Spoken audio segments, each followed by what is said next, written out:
Takže Vítek, Ondra, Lukáš uvádí Zálesáci.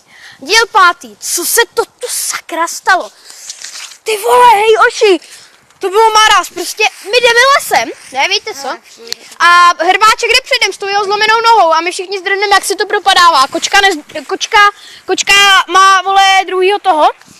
Sourozence. Prostě, no, sourozence a vole, Hrbáček spadne do té díry, kde je jeho táta a odveze ho někam pryč, vole. Ty vole, takže jsme bez Hrbáčka, ale doufám, že nenáhodně dlouho. Kočka ještě na nás není zvyklá, jo? Ale jakmile jsme přišli, tak jako tohle je divný, tady někdo byl, protože vítejte, žebřík na to, takže to tu stavěli nedávno. Rozdělaný ohniště, tam je někde hajzl. A tady tohle to je úplně hustý jak kachličky, tady někdo byl, určitě. No jo, no. Ale čum to je, hej, oddělají nám pás. To taky vidím, no. A je to celý schnilý, jakože ale opravovali. Okay. A je divný. Vítek hodně dlouho bude. Bude Hrbáček hodně dlouho pryč. No, tak jako, víš co, tak zlomená noha, vole. Tak ale ten jeho... No, tak jeho fotr dobrý. Father, neboli fotr. A co je jeho máma? Kde jsi vzal ten mobil? Koupil. A že jsi ho našel. Ty jsi koupil ten falešný, vole. Slyšel jsem? Zase Hrbáčkova táta. Nebude, není to Divný. A hodně.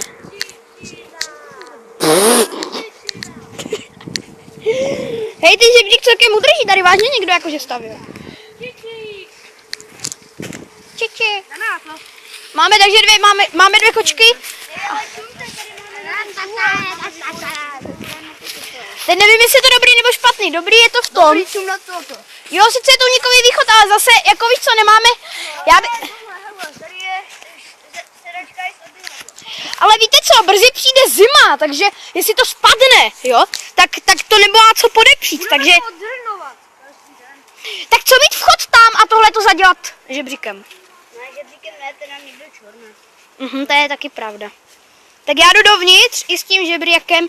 Žebřík v inventáři a jdu do baráku. GTF. Tak počkej, tak dáme ho tu jako normální podpěru. Klasickou. Klasickou, vole. Tak já jsem podpěru, ne operu. Natáči chvilku, prosím tě. Musím bla, bla. Lepší je trololo. Trololo. Lolo. A chvilku tady někam ten mobil dám a potřebuju taky pracovat.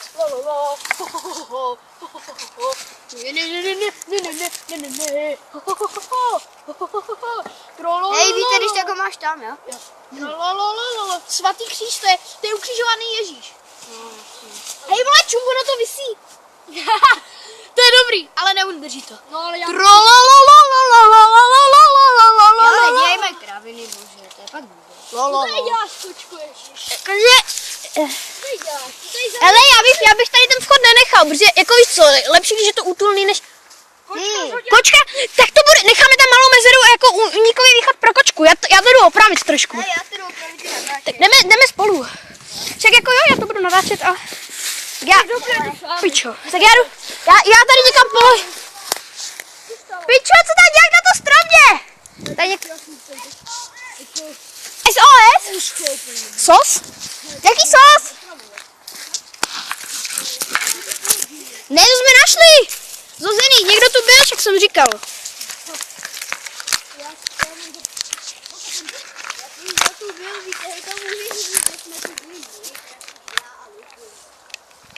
No tak jako já vím, že vy jste se před tou výpravou ještě vypravili zpátky pro baťohy, který jsme potom taky ztratili, ale myslíte, že ta kamera udrží? Udrží, ale nenatáčí dobrým směrem.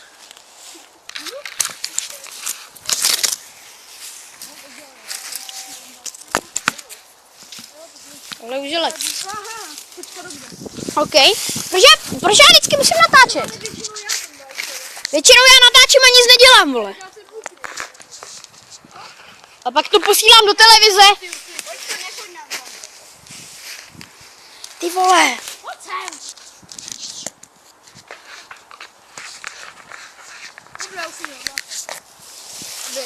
Hej vole. Já tady musím někam položit ten foto a...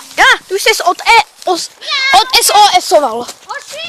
Podívejte, a tady tu Kurva, on nenájí to nečumět. Cenzura. Jo, a to chci natočit, jak to opravujeme, vole. Protože my opravujeme, a víte proč? Víte, proč my opravujeme? Protože jsme čaroví. Teďka napadlo, že já jsem tady dal ten žebřík, že by toho šlo celkem využít. Na natáčení. Ty vole, já to chci natáčet. To je nudný.